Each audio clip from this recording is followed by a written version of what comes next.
மண் தோன்றத்துக்கு முன் தோன்றிய ஒற்றியூர், திருவொற்றியூர். ரொம்ப விசேஷமா ஆதி புருஷர் ஆதி காலத்துல இருந்து உருவானது.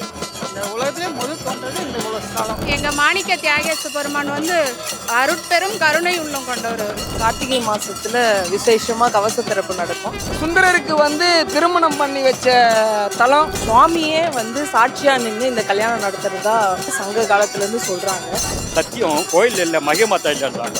ஒரு தூக்கி வாரி போட்டுட்டு நடா மகிமத்தாயில் இருக்காரு சாமி போட சொல்றாரு. அப்போ மகிமத்தாயில் அதிகமணி கல்யாணம் ஆயிடுச்சு. அப்பாவுடைய கல்யாணம் பார்க்கறதுக்காக முருகர் தமிழ்ச்செடி திருவிழா வராதிங்க. புதுப்பல்லாக்கில் நடனம் ஆடுவாங்க. அதெல்லாம் ரொம்ப சிறப்பு. சிவாய நம. திருச்சிற்றம்பலம். தென்னாருடைய சிவனே போற்றி, எந்நாட்டவருக்கும் இறைவா போற்றி, ஏகம் பத்துரைந்தாய் போற்றி, பாகம் பெண்ணூரானாய் போற்றி. திருக்கழுக்குன்றில் செல்வா போற்றி, பொறுப்பமர் போனத்தரனே போற்றி, அண்ணாமலை மன்னா போற்றி, கண்ணார் அமுத கடலே போற்றி, போற்றி மாநகருடையோய் போற்றி, முற்றும் ஆகிய முதல்வா போற்றி, காவாய் கனகத்திரலே போற்றி, கைலை மலையானே போற்றி போற்றி. திருச்சிற்றம்பலம். இந்த கோயில் சிறப்பு வந்து மண் தோன்றத்துக்கு முன் தோன்றிய ஒற்றியூர், திருவொற்றியூர். ஒற்றியூர் சொல்லலாம், படம்பக்கநாதர் சொல்லுவாங்க, எழுத்தறிவித்த பெருமான் சொல்லுவாங்க. ரொம்ப விசேஷமா ஆதி புருஷர் ஆதி காலத்துல இருந்து உருவானது. இந்த உலகத்திலே முதல் தோன்றது இந்த உலகம். முதல் உத்தரகோச மங்கை சொல்லுவாங்க. அதுக்கு அடுத்தது இது. இவர் வந்து புற்று மண்ணால உருவாக்கப்பட்டவர். இவருக்கு வந்து 3 நாட்கள் கார்த்திகை மாசத்துல விசேஷமா கவச திறப்பு நடக்கும். 3 நாள் பூஜைக்கு வந்து ஒவ்வொரு பிரம்மா ஒரு நாள் வந்து பூஜை பண்ணுவாரு, வாசிக்கு ஒரு நாள் வந்து பூஜை பண்ணுவாங்க, விஷ்ணு ஒரு நாள் பூஜை 3 பேர் வந்து பூஜை பண்ணுவாங்க. இங்க 3 நாள் சிறப்பா நடக்கும் பூஜை. 3ஆவது நாள் கவசம் மூடிடுவாங்க. இங்க சுந்தரர் இருக்காரு, சங்கிலி நாச்சார் அம்மா இருக்காங்க, வடுவுடி அம்மா, தியாகராஜர், ஒட்டி ஈஸ்வரர், பட்டபாரி அம்மன், இவங்க எல்லாமே சிறப்பானவங்க தான். ரொம்ப சிறப்பு. வட்டபாரி அம்மனுக்கு சித்திரை மாசத்துல 10 நாள் உற்சவம் நடக்கும். அதுவும் ரொம்ப சிறப்பா நடக்கும். எங்க மாணிக்க தியாகேச பெருமான் வந்து அருட்பெரும் கருணை உள்ளம் கொண்டவர். அவரை போல ஒரு தெய்வம் வந்து பார்க்கவே முடியாது. அடியார்களை பார்க்கறதுக்கு, இயலாதவங்களை பார்க்கறதுக்கும் இல்லாதவங்களை பார்க்கறதுக்கும் அவர் வந்து மக்களை தேடி வருவார். தம்பிரான் தோழர் நம்பி ஆரூரர் சுந்தரருக்கு வந்து திருமணம் பண்ணி வச்ச தலம், ரொம்ப அற்புதமான தலம். தியாகராஜ சுவாமி, வடிவுடி அம்மை. சுந்தரருக்கும் சங்கிலி நாச்சியாருக்கும் திருமணம். சுந்தரர் வந்து ஆளாள சுந்தரர். அவர் வந்து கையாயத்தில் இருந்தவர். எப்படி கையாயத்தில் சாமிக்கு பூ தொண்டும் திருநூறு தொண்டை செய்தவர். அப்போது அவர் பூ பறிக்க போகும்போது அங்கே நந்தவனத்தில் அம்மாவுக்கு பணி செய்கிற 2 பெண்கள், திருந்தி அனிதை 2 பேர் பூ பறிக்கும்போது பெண்கள் இது வரைக்கும் பார்த்தது இல்லை. அவர் அந்த பெண்கள் எவ்வளோ அழகாக இருக்காங்கன்னு இவர் மழங்கிட்டார். அவங்களும் இவ்வளோ ஒரு அழகான ஆனான்னு மழங்கிட்டாங்க. இப்படி அவங்க சுதரிச்சு அவங்க வந்து பணி செய்ய வந்துட்டாங்க. சாமின்னா எல்னா எண்ணெய் சாமி. சுந்தரா, நீ பெண்பால் ஆசைப்பட்ட, நீ புலோகத்துக்கு போய் பெறன்றாரு. அடியேன் தப்பு தான், நீ புலோகத்தில் பிறந்தே ஆகணுன்றார். அப்போது அடியன் வழி மாறி செய்தா சென்றால் தடுத்தாட்கொள்ளணுன்றார். சரியன்றார். அதே போல் சுந்தரர் வந்து விழுப்புரம் பக்கத்தில் அங்கே ஒரு பிறந்து அவருக்கு சுந்தரர் பேர் வைக்கிறாங்க. வச்சு அவர் வாழ்ந்து பெரிய உடனே அவர் கல்யாணம் பண்ணுறாங்க. கல்யாணம் போடும்போது கல்யாணத்தை தடுக்கிறார் ஒரு அந்தனர். என்னன்னாக்கா, சுந்தரர் எனக்கு அடிமை என்றார். அப்போ அந்தனருக்கு அந்த அடிமை உண்டோ அப்படின்றார் சுந்தரர். இல்லை, நான் அடிமை, பாட்டை ஓலை ஏற்றி கொடுத்துருக்கான். அப்போ ஓலையை இப்படி கீச்சு போட்டுறாரு. பாருங்கள், எல்லாம் பாருங்கள், ஓலையை வழியை பிடிச்சி கீச்சு போட்டான். அதனால இவன் எனக்கு அடிமை உரிமை ஆயிடுச்சுன்றாரு. அப்போ என்ன சொல்கிற பெரியவர், ஆமாம், இது நகல் ஓலை, மூளை ஓலை திருவண்ணையோட இருக்குது, வாங்க அங்கே காட்டுறேன். எல்லாம் போய் அங்கே பஞ்சாயத்து கூடிடுச்சு. நீங்கள் ஓலையை கீக்க மாட்டோன்னு சொல்லுங்கண்ணே, நாங்கள் பொறுப்பு பண்ணுறாங்க. ஓலையை கொடுக்குறாரு. படித்து பரிசோந்துரா, நீ அடிமை அவருக்கு நான் என் தலையெழுத்து அப்படி நான் என்ன செய்ய முடியும், பெரியவங்க சொல்லிட்டீங்கன்றாரு. அப்போது சரி பெரியவரே, இந்த ஊரில் உங்கள் வீடு இருந்துச்சு சொன்னீங்க, எங்கே வீடு உங்கள் வீடு, என்ன ஒன்றும் உங்களுக்கு தெரியலையா, என்ன அறியலையா, வாங்க என் வீட்டை காட்டுன்னு வெண்ணைநல்லூர் கோயிலுக்கு போகிறாரு. போன உடனே கோயிலுக்குள்ள மறைஞ்சிருந்தாரு. அப்போ சுந்தரர், ஐயா பெரியவர் வந்து எங்கே பெரியவரேன்றாரு. பெரியவர் இல்லை, சுந்தரான்னு கோயில் கேட்குது. வேலந்து வினை மேலே காட்சி கொடுக்குறாரு. தட்டாட்கொண்டு சொல்லி ஞாபகம் இருக்கா, தட்டாட்கொண்டு என்ன பாடுன்றாரு.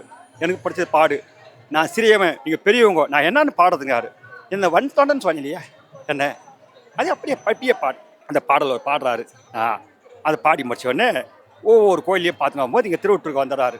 இங்கே வந்துட்டு எல்லா தொண்டையும் பார்க்கும்போது ஒரு நாள் எல்லா தொண்டையும் கவனிக்கிறாரு. கவனிக்கும் போது ஒரு பெண் என்ன பண்ணுறாங்க, திரைய வேலைக்கு எல்லா தோழிக்கு புத்தகம் போட்டு உள்ள போயிடுறாங்க. இந்த பெண்ணை பார்த்த உடனே இவர் எவ்வளோ பெண்ணை பார்க்குறாரு, இவருக்கு எதுவும் இல்லை. இப்போ என்ன சாமி சொன்ன பெண், இந்த பெண்ணால் பாரோ அப்படின்னு போய் முறையிடுறாரு. சங்கிலி நாச்சியார் எனக்கு கல்யாணம் பண்ணி கொடுங்க.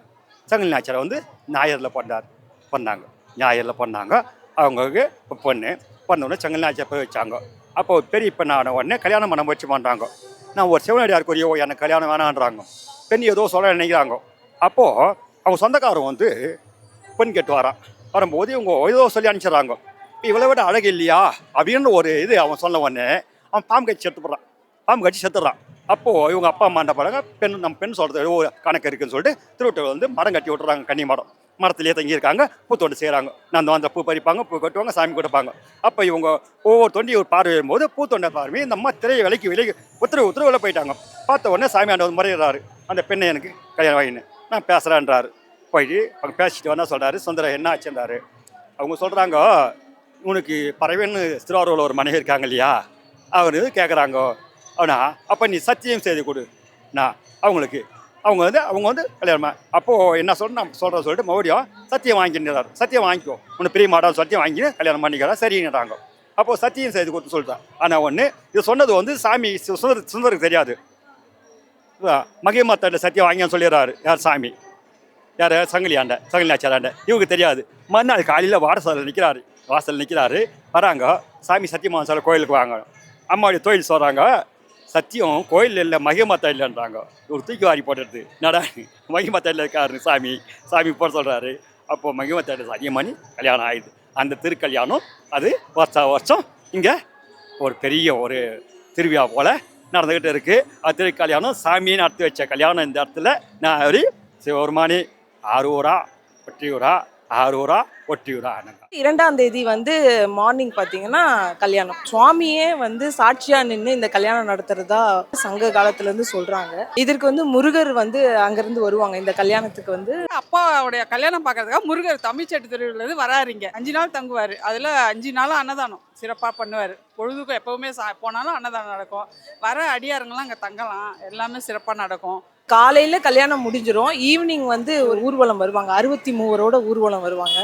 சுவாமி 3 மணிக்கு கிளம்பிடுவாங்க கல்யாண திருக்கோலத்தோட. இப்போ உள்ள வந்து தரிசனம் பார்க்க முடியாத பெரியவங்க வயசானவங்க எல்லாரும் இருப்பாங்க. அவங்களுக்கெல்லாம் சுவாமியே வந்து வெளியில வந்து திருமண கோலத்துல இங்கிருந்து ஃபுல்லா வெளி மாட வீதி 63 நாயன்மார்களோட வருவாங்க. எல்லா ஊர்லேருந்துமே அடியார் வந்து கலந்துப்பாங்க. ஈவினிங் வந்து சாட்சி கொடுக்கறது நடக்கும். கல்யாணத்துக்கு முன்னாடி 2 நாட்கள் முன்னாடி பார்த்தீங்கன்னா திருத்தேர் இருக்கு.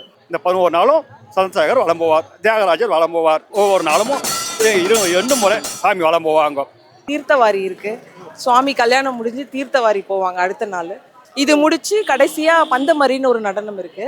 அது பார்த்தீங்கன்னா 18 வகையான நடனம் ஆடுவாங்க. அது வந்து விடியற்காலை நடக்கும். பந்தமரி நடனத்தோட திருவிழா முடியும். எங்க ஊர்ல நடக்கிறதுனால எங்களுக்கு இது பெரிய விசேஷமா நினைக்கிறோம். தினமுமே வந்து முடிஞ்ச அளவு கலந்துப்பாங்க சார்.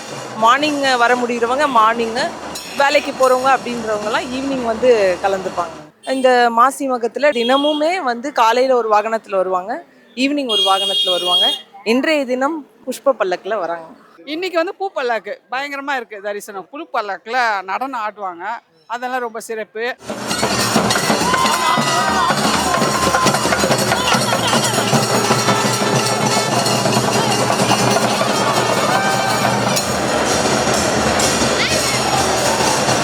இப்போ கல்யாணத்துக்கு முன்னால் வந்து அந்த ஊசியிலேயே எடுக்கிறது, எலுமிச்சம்பழம் இந்த தலை அந்த இதுவெல்லாம் பண்ணுவாங்க. ரொம்ப இந்த கல்யாணத்துக்கு முன்னால் எப்படி இந்த ரிசப்ஷன் அது இதுன்னு இருக்குது, அது மாதிரிலாம் இங்கே நடக்கும். ரொம்ப சிறப்பாக நடக்கும். இது ஒற்றையூரே விசேஷம்தான். இங்கே வந்து பார்த்தீங்கன்னா இறந்தா முக்தின்னு அடியார் பெருமக்களை சொல்கிறாங்க. இந்த கணப்பொழுது இந்த நொடியில் வந்து நம்மளையும் இந்த இடத்துல நிற்க வச்சுக்கிறாருன்னா அடியன் செஞ்ச தவத்தின் காரணம். எல்லா ஊர் பொதுமக்களும் எல்லா ஊரிலிருந்து இந்த விழா வந்து கண்டுகளிக்குமாறு தாழ்மையுடன் உங்களுடைய அடியார் பெருமக்கள் திருவடியெல்லாம் வணங்கி கேட்டுக்கிறேன். நான் எல்லாம் அல்ல ஈசனே, அவனின்றி அவனும் அசையாது, சிவனின்றி எதுவுமே நடக்காது. அந்த இது இந்த இடத்துல வந்து பூலோக கைலாயத்துக்கு போக முடியாத இந்த இடத்துக்கு வந்தால் வணங்கினாலே கைலாயத்துக்கு போன பலன் கிடைக்கும். எல்லாம் யார் நம்ம கையில் இல்லை. எவ்வளோ பேச அந்தையுமே அவர் செயல்தான். சிவ திருச்சிற்றம்பலம். தெளிவு குருவின் திருமேனி காண்டல், தெளிவு குருவின் திரு நாம செப்பல், தெளிவு குருவின் திருவார்த்தை கேட்டல், தெளிவு குரு ஒரு சிந்தித்தல் தானே. திருச்சிற்றம்பலம்.